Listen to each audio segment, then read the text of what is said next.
Monday, September 15th, 2008. The sun rose over New York City just like any other day. The coffee shops were open, taxis were running, the streets were busy. But inside a massive skyscraper on 7th Avenue, the world was ending. Look at these faces. These aren't just people losing their jobs. These are the kings of Wall Street, walking away with nothing but a cardboard box. Just 24 hours ago, they worked for the fourth largest investment bank in the United States. They had private jets. They had million-dollar bonuses. They thought they were invincible. They thought they were too big to fail. But on this specific Monday morning, at exactly 1:45 a.m., their empire collapsed. Lehman Brothers filed for bankruptcy. This wasn't just a bank failure. This was a financial nuclear bomb. When Lehman fell, it took the entire global economy down with it.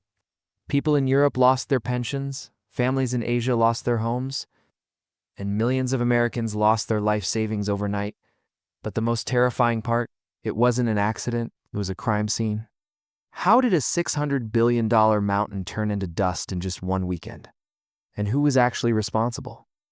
This is the true story of greed, lies, and the long weekend that changed history forever.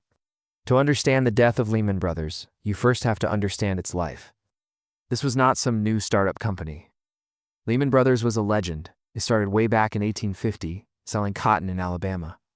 For 158 years, they survived everything. They survived the American Civil War, they survived the Great Depression of the 1930s, and they even survived 2 world wars. Nothing could kill them. They were built like a fortress. By the year 2000, working at Lehman Brothers was like playing for the New York Yankees. If you had their business card in your pocket, you were treated like royalty. They had the best suits, the fastest cars, and the biggest bonuses. But the culture inside the bank changed when one man took over. His name was Richard Fuld, but on Wall Street, nobody called him Richard. They called him the Gorilla. He wasn't a normal CEO. He was aggressive, he was intimidating, and he was obsessed with winning. Richard Fuld created a culture of fear inside the company. It was a kill or be killed environment. You made money, you were a hero. If you lost money, you were gone. Under his command, Lehman Brothers stopped being just a bank. They became a gambling machine. They looked at the housing market and they saw a gold mine. Everyone in America was buying houses. People who had no jobs and no income were getting massive loans to buy expensive mansions. Banks were giving out money to anyone with a pulse. Well, smart people knew this was a bubble. They knew it would eventually pop. But Richard Fuld didn't care about the risk. He only cared about the reward. Lehman Brothers went all in. They didn't just lend money to people. They bought huge real estate companies. They invested billions of dollars into these risky mortgages. For a few years, it worked like magic. The profits were insane. In 2007, Lehman Brothers reported record earnings. Richard Fuld paid himself nearly $34 million in just 1 year. They were drunk on money. They felt invincible. When people warned Richard Fuld that the housing market was getting shaky, he didn't listen. He doubled down. He believed he was smarter than the market. He believed he was smarter than history. But he forgot the most basic rule of gravity. What goes up must come down. And when you are standing on top of a mountain of lies, the fall doesn't just hurt, it kills you. By the start of 2008, the party was over. The music stopped. The housing market, which had been going up for years, suddenly froze. People who had taken those massive loans couldn't pay them back. They stopped paying their mortgages. Houses were being foreclosed all over America. For a normal bank, this would be bad. But for Lehman Brothers, this was a death sentence. Remember, they'd invested billions of dollars into these mortgages. Now, those investments were becoming worthless. In financial terms, they call these toxic assets. Think of it like radioactive waste. Lehman Brothers was holding billions of dollars of radioactive waste, and suddenly, nobody wanted to touch it. They couldn't sell it. They couldn't move it. It was just sitting on their books, burning a hole in the company.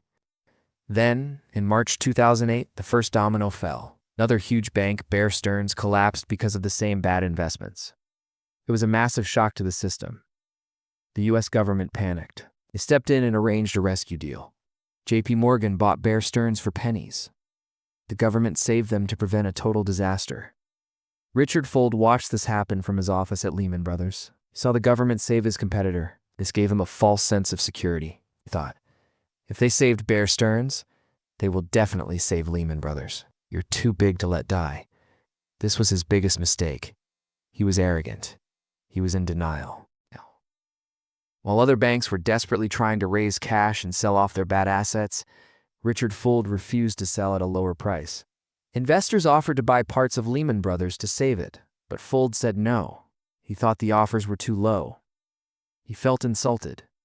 He was acting like a man trying to sell a burning house for full market price.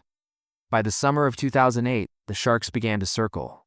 Short sellers on Wall Street smelled blood. They knew Lehman was weak. They started betting against the company, driving the stock price down lower and lower. Employees inside Lehman Brothers started to get nervous. They saw the stock dropping every single day. They asked management, "Are we safe? Is our money safe?" And every time the management lied to them. They sent out emails saying the capital position was strong. They told the world that everything was fine, but behind closed doors, they were bleeding cash. They were losing hundreds of millions of dollars every week. Richard Fuld was frantically calling everyone he knew. He called investors in Korea. He called Warren Buffett. He called Bank of America. He was desperate for a lifeline. But nobody wanted to buy a sinking ship, especially when the captain was still screaming that everything was fine. Time was running out. And then came the weekend that changed everything. It was Friday evening, September 12th, 2008. Lehman Brothers stock had crashed. The company had run out of cash. Couldn't open for business on Monday morning unless a miracle happened. The fate of the global economy was now hanging by a thread. The U.S. government summoned the CEOs of every major bank to the Federal Reserve Building in New York. The message was clear. We are not leaving this building until we find a solution. It was like a hostage situation. Inside the room, the tension was suffocating. You had the most powerful men in the world sitting around a table, tired, angry, and scared. They smelled smoke. They knew if Lehman burned down, the fire would spread to their banks too. But there was a big problem. Everyone expected the government to write a check. They expected a bailout, just like Bear Stearns. But the Treasury Secretary, Hank Paulson, walked into the room and dropped a bomb. He said, "There will be no government money. You have to fix this yourselves." The room went silent. Richard Fuld wasn't even invited to the main meeting. He was sitting in his office waiting by the phone, praying for a savior.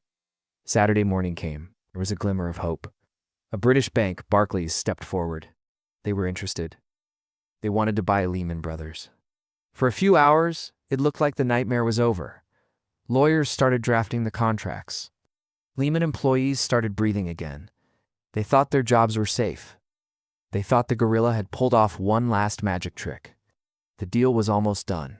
But then, Sunday morning arrived. And with it came the final twist of the knife. The British regulators in London reviewed the deal. They looked at Lehman's toxic assets. They looked at the financial holes. And they said, no. One of the British officials famously said, "We are not going to import your American cancer into our banking system." The deal was dead. Barclays walked away. Bank of America, the only other buyer, also walked away. Lehman Brothers was alone. It was Sunday night. The clock was ticking closer to midnight. In just a few hours, the Asian markets would open. There was no deal. The world markets would crash.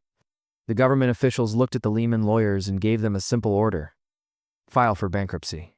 The lawyers were shocked. Bankruptcy? For Lehman Brothers? It was unimaginable. It was like telling the U.S. Army to declare bankruptcy. But there was no other choice. Richard Fuld, the man who thought he was a king, was now powerless. He had to sign the papers that would kill his own company. At 1:45 a.m. on Monday morning, the fax was sent. Lehman Brothers filed for Chapter 11 protection. The largest bankruptcy in the history of the United States, $639 billion in assets, gone. 25,000 employees, jobless. The 158-year-old legend was dead. But the real horror was just beginning. Because when the sun rose on Monday, the rest of the world woke up to a new reality. When the opening bell rang on Wall Street that Monday morning, it was a bloodbath. The Dow Jones crashed by 500 points, then 600, then 700. Investors were panic selling everything. The collapse of Lehman Brothers sent a shockwave that circled the entire planet. Banks stopped lending money to each other. Credit markets froze. For a few terrifying days, the global financial system actually stopped working. Big companies like General Electric couldn't get cash to pay their workers. ATMs were at risk of running dry. The fear was real. But the real tragedy wasn't on Wall Street. It was on Main Street. Because of the greed of a few bankers in New York, millions of innocent people paid the price. In the months that followed, the unemployment rate skyrocketed. Retirement funds that people had saved for 30 years vanished overnight. People watched their home values drop by half. Families were thrown out of their houses. It was the worst economic disaster since the Great Depression. What about the architect of this disaster? What about Richard Fuld? He was dragged in front of the U.S. Congress. Politicians screamed at him. They called him a villain. They asked him, "How do you sleep at night?" But that was it. Richard Fuld didn't go to jail. None of the top executives went to jail. They walked away with hundreds of millions of dollars in bonuses, while their employees walked away with nothing. Lehman Brothers is gone, but the system that created it is still here. In fact, the banks that survived 2008 are now even bigger than they were before. They are even more powerful, and many experts say we haven't fixed the problem. We just kicked the can down the road. History has a funny way of repeating itself.